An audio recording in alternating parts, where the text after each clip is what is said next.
नमस्कार दोस्तों, मैं हरिशंकर देवांगन। तो हम देख रहे थे छत्तीसगढ़ बजट 2026-27। आइए आगे हम देखते हैं कि बजट के और क्या क्या प्रावधान है। पिछले वीडियो में हमने यह देखा था कि जो बजट है उस बजट की सामान्य विशेषताएं क्या हैं और उस बजट में किन किन योजनाओं पर कितने कितने करोड़ दिए जाने का प्रावधान किया गया है। उसी क्रम में हम आगे देखते हैं एक नई योजना। तो नई योजना के तहत में छत्तीसगढ़ बजट के 2026-27 में कितने कितने करोड़ रुपए दिए जाने का प्रावधान किया गया है और उसका मेन लक्ष्य क्या है, उद्देश्य क्या है। तो पहली योजना है नई योजनाओं में विकसित भारत जी राम जी।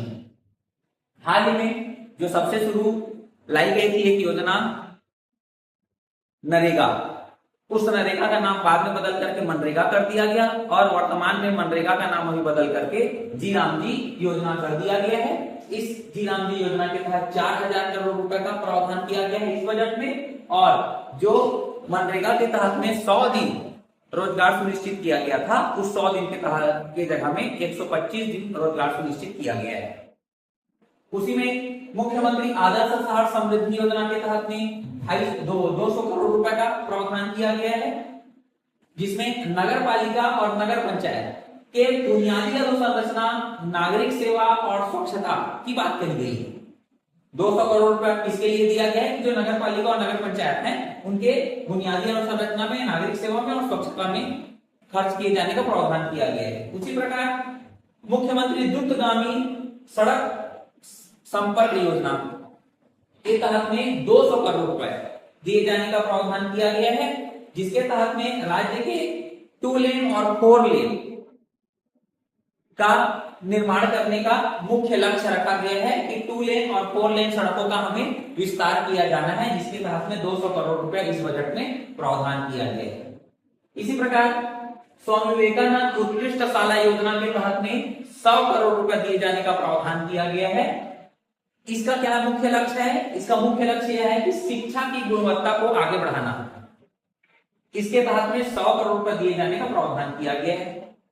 कैशलेस चिकित्सा सुविधा के तहत में 100 करोड़ दिए जाने का प्रावधान किया गया है, जिसके तहत में जो सरकारी कर्मचारी हैं उन सरकारी कर्मचारियों को कैशलेस चिकित्सा सुविधा प्रदान किए जाने की बात कही गई है इस बजट में। यह बजट पहली बार किसी शासकीय कर्मचारियों को चिकित्सा सुविधा देने की बात करता है। रानी दुर्गावती योजना के तहत 15 करोड़ रुपए दिए जाने का प्रावधान किया गया है। इस योजना के तहत में जो बालिका को 18 वर्ष कंप्लीट हो जाएंगे उनको 1.5 लाख रुपए दिए जाने का प्रावधान किया गया है। CGS Chhattisgarh assistant for competitive exams, इसके लिए 33 करोड़ रुपए का प्रावधान किया गया है, जिसके 3 घटक बनाए गए हैं। एक घटक का नाम है उड़ान, दूसरी घटक का नाम है शिखर, तीसरी घटक का नाम है मंजिल।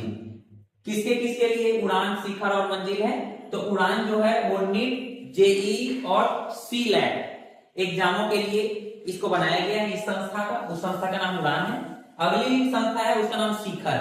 वो शिखर क्या करेगी? यूपीएससी और सीजीपीएससी एस्पायरेंट्स के लिए यह संस्था बनाई गई है। अगली है मंजिल। मंजिल रेलवे, बैंकिंग और एसएससी के पढ़ाई करने वाले एस्पायरेंट्स के लिए बनाया गया है। इसके लिए हाल ही के बजट में 33 करोड़ रुपए का प्रावधान किया गया है। उसी प्रकार सीजी वायु, छत्तीसगढ़ वायबिलिटी असिस्टेंट फॉर यात्री उड़ान, सीजी वायु के लिए 30 करोड़ रुपए का प्रावधान किया गया है और इसके तहत बिलासपुर, अंबिकापुर और जगदलपुर से हवाई सेवा को प्रोत्साहन के लिए आगे बढ़ाना है। इसके लिए 30 करोड़ रुपए का प्रावधान किया गया है। याद रखेंगे दोस्तों, मोस्ट इंपोर्टेंट सीजीएस और सीजी वायु आगामी आने वाले एग्जामों के लिए यहां से प्रश्न बनना अनिवार्य है, क्योंकि ये पहली बार इन लोगों को इस बजट में जगह दी गई है। आइए इसी क्रम में देखते हैं मुख्यमंत्री शिक्षा सहयोग योजना, जिसके तहत में 10 करोड़ दिए जाने का प्रावधान किया गया है। इसके तहत में जो आर्थिक रूप से कमजोर मेधावी छात्र हैं और छात्राएं हैं उनके पढ़ाई के लिए रेंटल आवासीय सुविधा हेतु आर्थिक सहायता दी जाएगी। मुख्यमंत्री शिक्षा सहयोग योजना के तहत में इस बार इस बजट में 10 करोड़ रुपए का इसके लिए प्रावधान किया गया है। उसी प्रकार लखपति दीदी भ्रमण योजना के तहत 5 करोड़ रुपए दिए जाने का प्रावधान किया गया है। इसमें क्या किया जाएगा, तो इसमें जो लखपति दीदियां हैं उन लखपति दीदियों के नाम पर इस वर्ष को गौरव महतारी गौरव वर्ष के रूप में मनाने की घोषणा की गई है। दूसरी बात, जो लखपति दीदी हैं उनको सफल महिला उद्यमों की कार्यप्रणाली और उनके व्यवसाय मॉडल को अध्ययन करने के लिए टूर में भेजा जाएगा। ठीक, इसके अलावा जो लखपति दीदियां हैं उन लोगों को शक्ति पीठों का दर्शन कराया जाएगा। जो छत्तीसगढ़ में 5 प्रकार के शक्ति पीठ तीर्थ यात्रा के तहत में 5 जगहों को चिन्हांकित किया गया है, वो 5 जगहों को भी दर्शन कराने का प्रावधान इस बजट में किया गया है। इसके अतिरिक्त जो लखपति दीदियां हैं उन लोगों को महिला सशक्तिकरण के एवज में महिलाओं के नाम पर यदि किसी प्रकार की भूमि, भवन या अचल संपत्ति क्रय की जाती है तो पंजीयन शुल्क पर सीधे 50% छूट का इस बजट में प्रावधान किया गया है। इसी प्रकार मुख्यमंत्री आस्था पथ शक्तिपीठ भ्रमण योजना के लिए 5 करोड़ दिया गया है। मैंने अभी हाल ही में बताया कि 5 प्रकार की जगहों को चिन्हांकित करके लखपति दीदियों को भ्रमण करने का प्रावधान किया गया है। इसी योजना के तहत में मुख्यमंत्री आस्था पथ या शक्तिपीठ भ्रमण योजना के तहत में धार्मिक पर्यटन को बढ़ावा देना, जिसके तहत में 5 शक्तिपीठ को चिन्हांकित किया गया है। कुदुरगढ़, रतनपुर, चंद्रपुर, डोंगरगढ़ और दंतेवाड़ा, ये 5 जगहों को चिन्हांकित किया गया है, जिसके तहत में 5 करोड़ इस बजट में दिए जाने का प्रावधान किया गया है। अगला है छत्तीसगढ़ युवा दर्शन योजना। इसके तहत में इस बजट में 5 करोड़ रुपए दिए जाने का प्रावधान किया गया है, जिसके तहत में शासकीय स्कूलों के प्रतिभाशाली विद्यार्थी हैं उनको राज्य के अंतर ऐतिहासिक और सांस्कृतिक केंद्रों के भ्रमण कराए जाने के लिए यह प्रावधान किया गया है।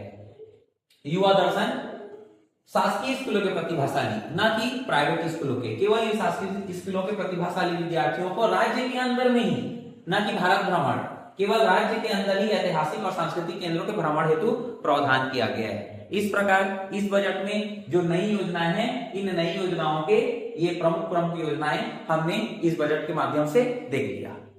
आइए बजट में हम ये देखते हैं कि बजट में नई पहल लाई गई है। इस नई पहल के तहत अबूझमाड़ और जगरगुड़ा में एजुकेशन सिटी बनाने की एक योजना लाई गई है। इस एजुकेशन सिटी के तहत में 100 करोड़ इस बजट में दिए जाने का प्रावधान किया गया है, जिसके तहत में अबूझमाड़ और जगरगुड़ा को शिक्षा के केंद्र बिंदु के रूप में विकसित किया जाएगा। इसी प्रकार नए औद्योगिक पार्क, पूरे राज्य भर में 23 नए औद्योगिक पार्क खोलने की योजना है, जिसके तहत में 250 करोड़ रुपए इस बजट में देने का प्रावधान किया गया है। लैंड बैंक विकास योजना के तहत में 200 करोड़ रुपए को देने को प्रावधान किया गया है, जिसके तहत में औद्योगिक प्रयोजन के लिए भूमि उपलब्ध कराने और उसे सुनिश्चित कराने का प्रावधान किया गया है। बस्तर और सरगुजा में औद्योगिक विकास के लिए 100 करोड़ इस बजट में दिया गया है, जिसके तहत में बस्तर और सरगुजा को खाद्य, एग्रो फॉरेस्ट्री, कृषि एवं कृषि से संबंधित उद्योगों को बढ़ावा देने की बात कही गई है। इलेक्ट्रॉनिक्स एंड मैन्युफैक्चरिंग क्लस्टर 2.0 के लिए 10 करोड़ रुपए देने का प्रावधान किया गया है। इसी प्रकार मुख्यमंत्री हेल्पलाइन के लिए 22 करोड़ रुपए देने का प्रावधान इस बजट में किया गया है, ताकि जन समस्या संबंधी जितने समस्त शिकायतें या आवेदनें हैं उसे पोर्टल के माध्यम से सुलझाया जा सके। आगे बजट में सिरपुर विकास योजना के तहत 42 करोड़ दिए जाने का प्रावधान किया गया है, जिसके तहत सिरपुर जो एक ऐतिहासिक, सांस्कृतिक और पर्यटन विरासत स्थल है उसे संरक्षण और विकास करने की बात इस बजट में किया गया है, जिसके तहत में 42 करोड़ दिया जाना बजट में घोषणा किया गया है। इसके तहत जनजाति सुरगुड़ी ये पहली बार बजट में लाया गया है, जिसके तहत जनजाति लोक संगीत और सांस्कृतिक विरासत संरक्षण, रिकॉर्डिंग एवं प्रचार प्रसार के लिए एक समर्पित स्टूडियो तैयार करना है। अर्थात जनजातीय सुरगुड़ी क्या है, तो जनजातीय सुरगुड़ी एक समर्पित स्टूडियो है। ये स्टूडियो में क्या होगा, तो रिकॉर्डिंग होगी और उनको प्रचार प्रसार किया जाएगा। ये है जनजातीय सुरगुड़ी। इसी के तहत साइबर तहसील घोषणा करने की बात कही गई है इस बजट में। राजस्व सेवाओं में डिजिटलीकरण और उसे त्वरित सेवा प्रदान करने के लिए प्रत्येक तहसील में एक साइबर तहसील स्थापित किया जाएगा, ये इस बजट में प्रावधान किया गया है। और विशेष कार्यक्रमों का आयोजन करने की बात इस बजट में कही गई है, क्योंकि वंदे मातरम को 150 वर्ष पूरे हो गए। आप सभी को याद होगा कि 1896 में पहली बार कोलकाता अधिवेशन में वंदे मातरम गाया गया था, जिसको आज 2026 में 150 वर्ष पूरे हो गए हैं, जिसके तहत में विशेष कार्यक्रमों का आयोजन किया जाएगा। ये बातें वर्तमान बजट में कही गई है। आगे देखते हैं। वर्तमान बजट में इस बार पहली बार 5 मिशन की बात कही गई है, जिसका मुख्य मोटो है नई दिशा, नई धार, नई रफ्तार। इसके तहत में 5 नए मिशन की बात कही गई है। वो 5 नए मिशन है: मुख्यमंत्री एआई मिशन, मुख्यमंत्री खेत उत्कर्ष मिशन, मुख्यमंत्री पर्यटन विकास मिशन, मुख्यमंत्री अधोसंरचना मिशन, मुख्यमंत्री स्टार्टअप एवं निपुण मिशन। ये जो 5 मिशन है, इन पांचों मिशन का बजट में प्रावधान किया गया है, जिसके तहत में छत्तीसगढ़ को नई दिशा, नई धार और नई रफ्तार दिया जा सके। तो ये पांचों मिशन क्या क्या हैं? तो पहले है मुख्यमंत्री एआई मिशन। मुख्यमंत्री एआई मिशन के तहत में राज्य को उभरती हुई प्रौद्योगिकी में अग्रणी बनाना है और युवाओं के कौशल विकास, एआई आधारित स्टार्टअप, प्रशासन, कृषि, स्वास्थ्य एवं उद्योगों में एआई का प्रयोग करना है। इसके अलावा मुख्यमंत्री खेल उत्कर्ष मिशन के तहत में खेल प्रतिभा की पहचान एवं संवर्धन करना है। प्रतिभाशाली खिलाड़ियों को प्रशिक्षण, प्रोत्साहन, आधुनिक खेल अधोसंरचना विकसित करना और महिला खिलाड़ियों पर जोर देने की बात कही गई है।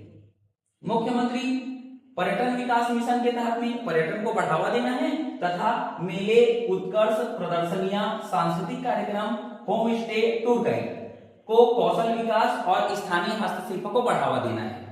मुख्यमंत्री अधोसंरचना मिशन के तहत में आधारभूत संरचना को विकास करने की बात कही गई है, जिसके तहत में एक रोड मैप तैयार करने की बात कही गई है इस बजट में। साथ ही साथ मुख्यमंत्री स्टार्टअप एवं निपुण योजना के तहत में सभी युवाओं को जॉब सीकर से जॉब क्रिएटर बनाने की बात कही गई है। याद रखेंगे दोस्तों, बहुत ही मोस्ट इंपॉर्टेंट, मुख्यमंत्री स्टार्टअप योजना के तहत में युवाओं को जॉब सीकर से जॉब क्रिएटर बनाने की बात कही गई है। और जो ये निपुण है, उस निपुण जो है उसका new age industrial preparedness for up skilling new generation youth, निपुण का फुल फॉर्म, ये बहुत ही इंपॉर्टेंट है। इस प्रकार बजट में 5 नए मिशन की बात कही गई है, जहां से यहां से प्रश्न बनना बहुत ज्यादा अनिवार्य हो जाता है। इस प्रकार बजट के अंतिम चरणों में यह बताया गया है कि जो 2025 था वो छत्तीसगढ़ में 25 वर्ष पूरे होने के कारण 2025 को अटल निर्माण वर्ष के रूप में मनाया जाने का प्रावधान किया गया है और इसे घोषित किया गया है कि 2025 जो है वो अटल निर्माण वर्ष के रूप में हम मनाएंगे। इसी के अलावा जो राज्य निर्माण के समय में जो बजट प्रस्तुत किया गया था वो 4,944 करोड़ का था, जो वर्तमान समय में बढ़ करके 1,72,000 करोड़ हो गया है। अर्थात राज्य निर्माण के समय बजट से लेकर के वर्तमान समय तक के बजट में 35 गुना की बढ़ोतरी हुई है। साथ ही साथ बजट में कांकेर में मेटकी बैराज निर्माण करने का प्रावधान किया गया है और बीजापुर में मट्टी मार्का डायवर्सन योजना की बात कही गई है। इस प्रकार बजट 2026-27 के समस्त विशेष बातों को हमने देख लिया और बजट में जितने प्रकार के आने वाले प्रश्न हैं उन प्रश्नों को हमने विशेष करके यहाँ पर डिस्कशन किया है। आगे आने वाले वीडियो में हम ये बताएंगे कि और कहां से प्रश्न आगामी एग्जामों में बन सकते हैं। इस प्रकार जो बजट है उस बजट को मैंने 2 वीडियो में एक सार की तरह बताया है। आगे मिलते हैं दोस्तों नए वीडियो नए टॉपिक के साथ में। अगर वीडियो अच्छा लगे तो उसे लाइक कीजिए, शेयर कीजिए और चैनल को सब्सक्राइब कीजिए। धन्यवाद।